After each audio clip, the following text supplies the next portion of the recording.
perguntaram aqui bastante sobre isso. Explica pra gente o que é essa questão da justa causa, que não podia demitir só por justa causa e tal, mas aí atropelaram a lei, aí, enfim, chegaram no denominador comum. Explica pra gente o que é e o que foi. O que está valendo daqui para frente. Scooby, o Brasil, ele é signatário, ele assinou a Convenção 185. 158 da Organização Internacional do Trabalho. Isso. E no governo Fernando Henrique, ou seja, quando o Estado aprova uma convenção internacional, ela passa a incorporar o seu ordenamento jurídico, fazer parte das leis. Dependendo da hierarquia e da votação, pode inclusive incorporar o ordenamento brasileiro sob o nível de emenda constitucional. E aí, essa convenção ela é incorporada ao ordenamento brasileiro e um dos dispositivos dela exigia que, para que houvesse uma despedida, o empregador precisava justificar aquela despedida, seja por motivo econômico, seja por desídia, enfim, motivar uma despedida. E aí, no governo Fernando Henrique, ele denuncia essa convenção, ou seja, ele declara formalmente, individualmente, enquanto presidente da República, que o Brasil não vai mais seguir aquela convenção. E aí nós ficamos durante 25 anos com uma ação direta de inconstitucionalidade de número 1625, sob pendência de julgamento no Supremo, de que se o presidente poderia, sozinho, denunciar uma convenção de um organismo internacional, sendo que para incorporar o ordenamento jurídico depende do presidente, ou seja, do executivo, e do legislativo, por uma votação no Congresso. E o Supremo ficou 25 anos para julgar e terminou o julgamento na última sexta-feira em plenário virtual, numa votação apertada, em que, por um lado, ele decide, o presidente sozinho não pode denunciar, deixar de seguir uma convenção internacional. Ou seja, daqui para frente não pode. Sim, daqui para frente não pode. Né? Ou seja, do ponto de vista de direitos fundamentais, individuais, daqui para frente é uma segurança, é uma garantia de procedimento, uma garantia procedimental importante. Agora, durante todo esse tempo, essa garantia não valeu, essa garantia ficou suspensa, e, na medida dos direitos trabalhistas, essa garantia não vale.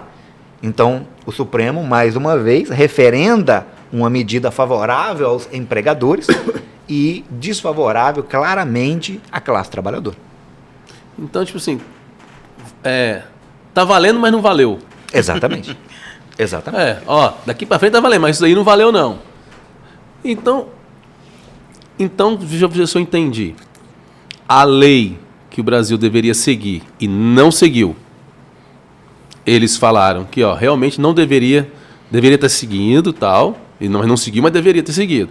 Mas isso só vai valer daqui para frente. Mas tudo que o Fernando Henrique fez vai ficar como se estivesse valendo.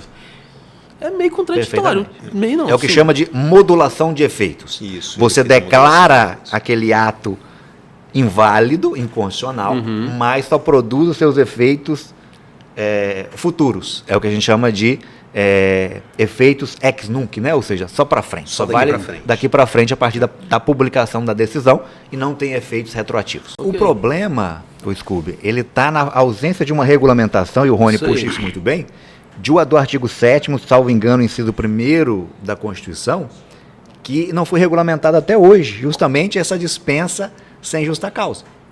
Que o Benhur muito bem coloca, faz esse histórico das estabilidades, e o que a gente vive hoje na prática é uma relativização de estabilidades. É uma flexibilização, uma desregulamentação, para que cada vez mais os trabalhadores possam trabalhar sem garantias de emprego, acabando com a estabilidade decenal, relativizando, por exemplo, estabilidades de muitas normas de saúde e segurança do trabalho que aconteceu recentemente, atingindo diretamente os cipeiros. E agora, o próprio FGTS, como o Benhur muito bem lembrou, sofre uma relativização na reforma trabalhista, quando permite a rescisão por mútuo acordo, que em que Hoje eu vi uma coisa a respeito se disso aí renuncia também. 20% da Isso aí. multa Isso aí. rescisória. Sim. Eu acho E que saiu não alguma se coisa. recebe O seguro-desemprego. Você tinha aposentadoria 25 anos, 20 anos e 15 anos. Isso. Então você estava exposto a essas intempéries, esses agentes nocivos, no caso de enfermeiros, risco biológico. Aí veio a reforma da Previdência. Então o cara que faltava ali um ano para aposentar, veio a reforma da Previdência, passou a vigorar dia 13 de novembro de 2019. Isso pulou para 10 anos, pulou para 15 anos, que é o fator lá para a soma da sua idade, mais o seu período exposto de agente salubre, tem que dar uma soma de 86 pontos, enfim, prejudicou bastante. Mas para quem assinou a carteira depois disso, estabeleceu uma idade limite. Mesmo você cumprindo os 25 anos, você tem que completar 60 anos. Você vai ver trabalhador de recolhedor de lixo urbano até os 60 anos correndo atrás de um caminhão de lixo. Não sei se você está em casa, você consegue ver essa situação. Um cara com 60 anos correndo atrás de um caminhão de lixo. É o que a reforma da Previdência trouxe. E para piorar, tem essa lei aqui que já foi votada no Senado e agora aprovada. vai para A Câmara. a Câmara. Que ela tira da aposentadoria especial a área periculosa. São 5 trabalhadores que têm direito à área periculosa. Abastecimento, quem trabalha com líquido inflamável, explosivo, energia elétrica, segurança patrimonial risco de segurança patrimonial e motoboy. Hã? Motoboy. Não. Aí você tem a radiação também. Ionizante? A radiação. Na radiação é insalubre. Insalubre, não? Não, energia, quem trabalha com energia atômica tem uma regrinha dessa. Especial. Também, então são 6 elementos, são 6 características. Agora são... Entre 6.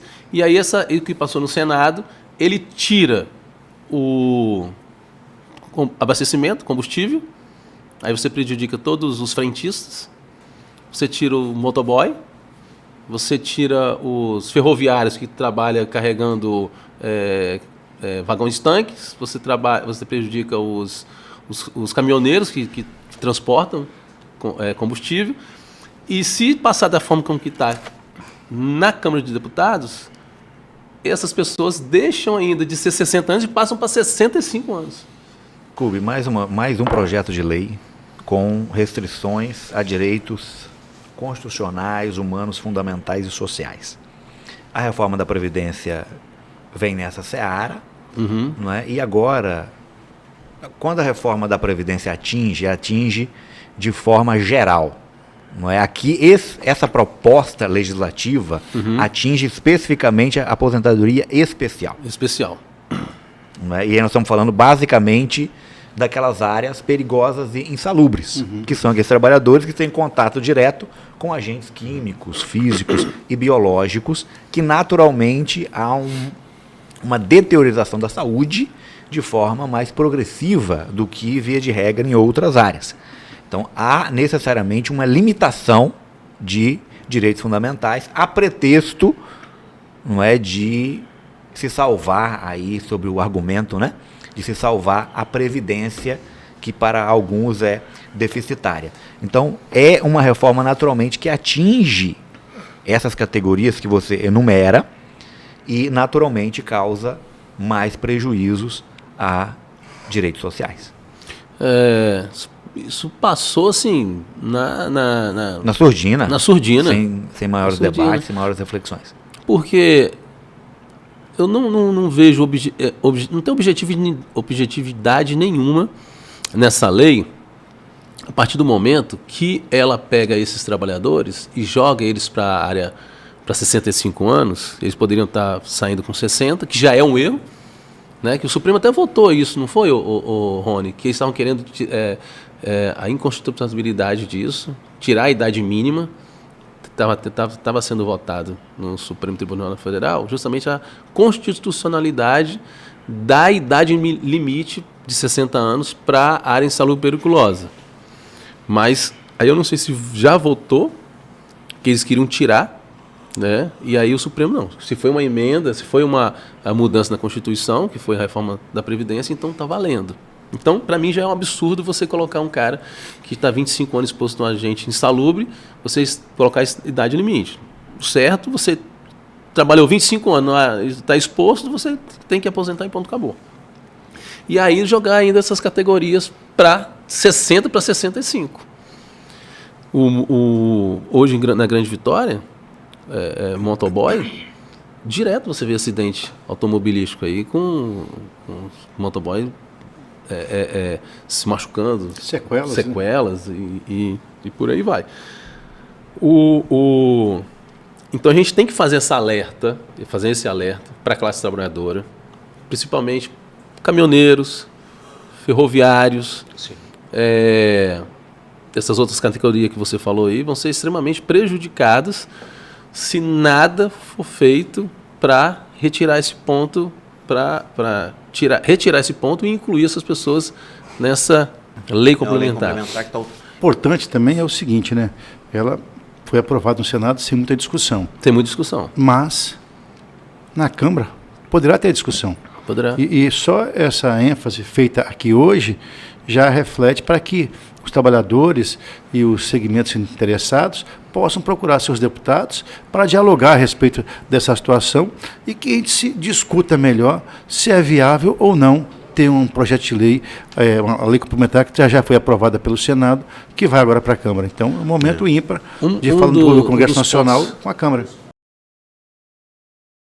É que as pessoas, quem não está ali, não lida diretamente com o direito trabalhista e não lida com esses nomes, essas nomenclaturas no dia a dia, é interessante as pessoas terem conhecimento de que o Fundo de Garantia ele foi criado exatamente para fazer frente a essa estabilidade decenal que existia. Esse fundo de garantia foi um movimento realizado pelos próprios empresários. A classe empresarial, entendendo que aquela estabilidade inviabilizava, né, a manutenção, o poder diretivo, né, o livre poder diretivo que o empregador tem sobre o empregado, criou-se esse mecanismo exatamente para fazer uma compensação àqueles trabalhadores que abririam mão, né, eventualmente, da sua estabilidade decenal. Então, o Fundo de Garantia ele é criado com esse aspecto. E aí as pessoas precisam de entender. E hoje já há, inclusive, um movimento para se acabar com o próprio Fundo de Garantia. Como que é importante o Fundo de Garantia para a construção civil. Sem sombra de dúvidas. Hoje se recolhe 8% mensalmente e a multa é de 40%. Se cai para 2% e a multa para 20%, muitas dessas construções que acontecem aqui, que funciona a construção civil, ia para o saco. São duas categorias preponderantes que a gente tem a oportunidade de advogar, tanto a construção civil como a construção pesada, a limpeza pública, asseio e conservação. São categorias extremamente que necessitam desses benefícios. Por quê? O salário é muito baixo, via de regra. Quando comparado ao custo de vida e às necessidades mínimas básicas para condições dignas de sobrevivência. Então, essas garantias, o fundo de garantia, por exemplo, por tempo de serviço, é uma condição que vai, ao final do contrato de trabalho, dar um fôlego para aquela família. Porque aquela família não possui uma poupança para poder utilizar. O que ela recebe, ela vai utilizar para a sua própria sustentabilidade, sustentação ali, sobrevivência, literalmente. Então, são categorias extremamente que exigem, não só precisam, mas exigem desse benefício. Fora também, por exemplo, a construção civil, a questão do FAT, né? Que o dinheiro ele é depositado lá para o FAT é um fomentador, né, da economia. Sem dúvida. Porque o dinheiro ele é revertido, ele é emprestado, ele fomenta a própria economia. Traduz, Rony, por favor, o que é FAT. O Fundo de Apoio ao Trabalhador. Perfeito. Toda vez que você deposita o fundo de garantia, esse dinheiro vai para um fundo, esse fundo é gerido pelo próprio governo e esse fundo ele tem uma destinação social também, que é voltado para moradia, capacitação. Então tem uma série de destinações desse valor, que é um fundo bilionário, né? Então, você tá, acho que Presidente da República que faz uma fala de forma ostensiva e que fala, olha, o trabalhador precisa de escolher mais direito e menos trabalho ou mais trabalho e menos direito. Então, a partir do momento que o representante do Executivo Federal ele vem e passa, né, essa mensagem, tudo que existia já de tentativa de se retirar, de suprimir, de alterar direitos da classe trabalhadora, encontra aquele ambiente propício, né, terreno fértil, ali no Congresso Nacional, ali naquele momento, e aí então passa esse projeto, bem falado aí pelo Benhur, que foi um projeto que tramitou sem discussão, para a magnitude do que era, né, para a complexidade do que era aquela matéria, sem nenhuma discussão. A alteração processual, né, no processo do trabalho, o que aconteceu, limitação de dano moral, a tabela, né? O tabelamento, né, do dano moral, a questão de assistência judiciária que você limita, sucumbência, né, a sucumbência, honorários advocatícios de sucumbência em caso de improcedência. Então aquilo dali foi montado, né, para você limitar o acesso do trabalhador na Justiça do Trabalho, mais aquelas matérias que foram suprimidas de direito material propriamente dito do trabalhador, né? E fora a parte sindical, não é, que os sindicatos foram duramente atingidos. Não só com a retirada brusca, abrupta da contribuição sindical, em que... sem escalonado. Exatamente. Não é? É claro, muitas centrais sempre discutiam, não é, a necessidade da substituição, mas não de uma forma abrupta, do dia para a noite, em que literalmente leva à falência muitas entidades sindicais. Claro, aquelas mais combativas sobreviveram, buscaram alternativas, enfim. Agora, a pretexto de colocar um rol de matéria, supostamente que os sindicatos poderiam ou não negociar, como uma tentativa e a narrativa de que se vai privilegiar os sindicatos, essa matéria o sindicato a vida inteira negociou. Não é? Ao mesmo tempo, você retira a contribuição, a fonte de financiamento, ou seja, o tripé, unicidade sindical, financiamento sindical, e representação de toda a categoria, não é? A obrigatoriedade, né, da representação. A obrigatoriedade da representação, você tira um desses fundamentos de sustentação do sindicato, que é justamente o recurso. Então, aquele sindicato, naturalmente, ele se enfraquece, pelo menos naquele primeiro momento. E no enfraquecimento, num cenário de flexibilização, de privilégio a acordos individuais, sem a participação do sindicato, ao ponto que o Supremo, em plena pandemia, permite, a pretexto do texto constitucional expresso dizer que redução de jornada e redução de salário exigia obrigatoriedade do sindicato, o Supremo diz que não, em tempos de pandemia, pode-se reduzir jornada, pode-se reduzir salário, sem a participação do sindicato.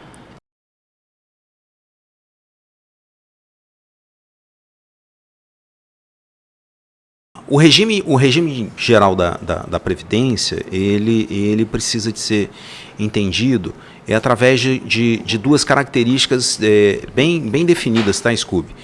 O primeiro da igualdade e o segundo da universalidade. Todo mundo paga para todo mundo receber. E aí, você utilizando o princípio da igualdade, a maior igualdade é você tratar os iguais de forma igual e os desiguais de forma desigual. Então, a partir do momento que você tem uma limitação de idade, para quem recebe adicional de periculosidade, já é muito ruim. Quem está com a insalubridade é o fim do mundo, né?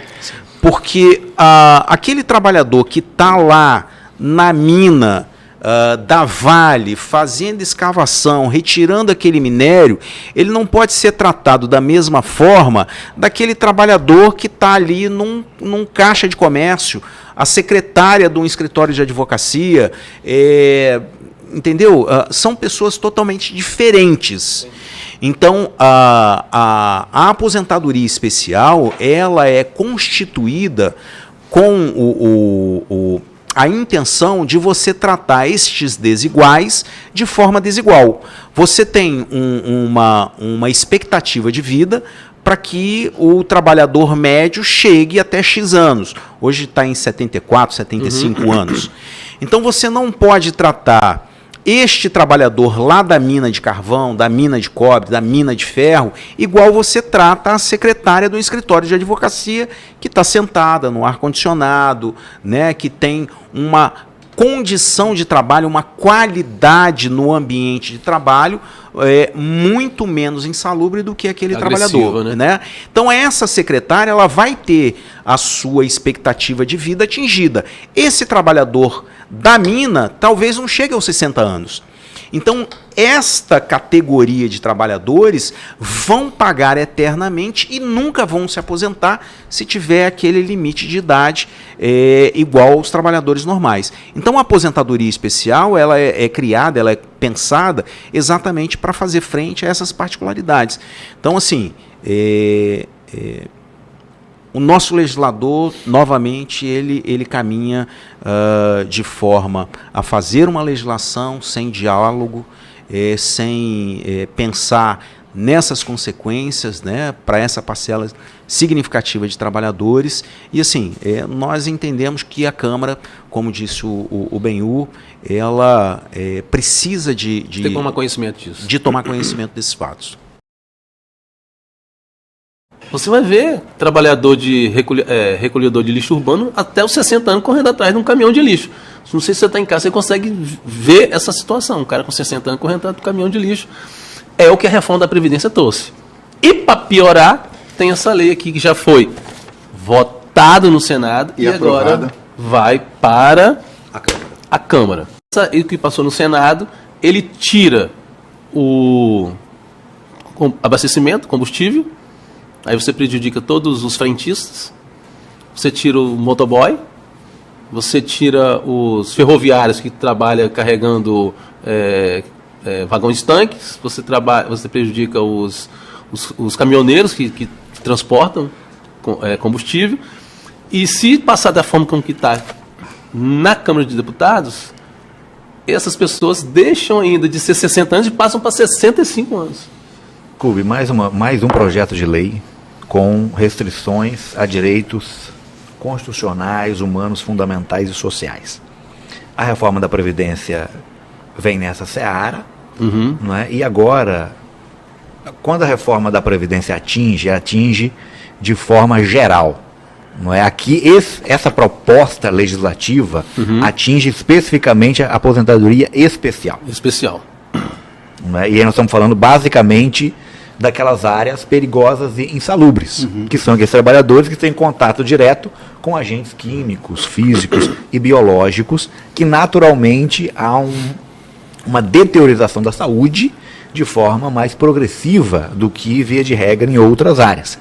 Então, há necessariamente uma limitação de direitos fundamentais a pretexto, não é, de se salvar aí, sobre o argumento, né, de se salvar a Previdência, que para alguns é deficitária. Então, é uma reforma naturalmente que atinge essas categorias que você enumera e naturalmente causa mais prejuízos a direitos sociais. Isso passou assim na surdina. Na surdina. Sem maiores debates, sem maiores reflexões. Por esse alerta para a classe trabalhadora, principalmente caminhoneiros, ferroviários, essas outras categorias que você falou aí, vão ser extremamente prejudicadas se nada for feito para retirar esse ponto, retirar esse ponto e incluir essas pessoas nessa lei complementar. Importante também é o seguinte, né? Ela foi aprovado no Senado sem muita discussão. Tem muita discussão. Mas, na Câmara, poderá ter discussão. Poderá. E só essa ênfase feita aqui hoje já reflete para que os trabalhadores e os segmentos interessados possam procurar seus deputados para dialogar a respeito dessa situação e que a gente se discuta melhor se é viável ou não ter um projeto de lei, uma lei complementar que já foi aprovada pelo Senado, que vai agora para a Câmara. Então, é um momento ímpar de falar do Congresso Nacional com a Câmara.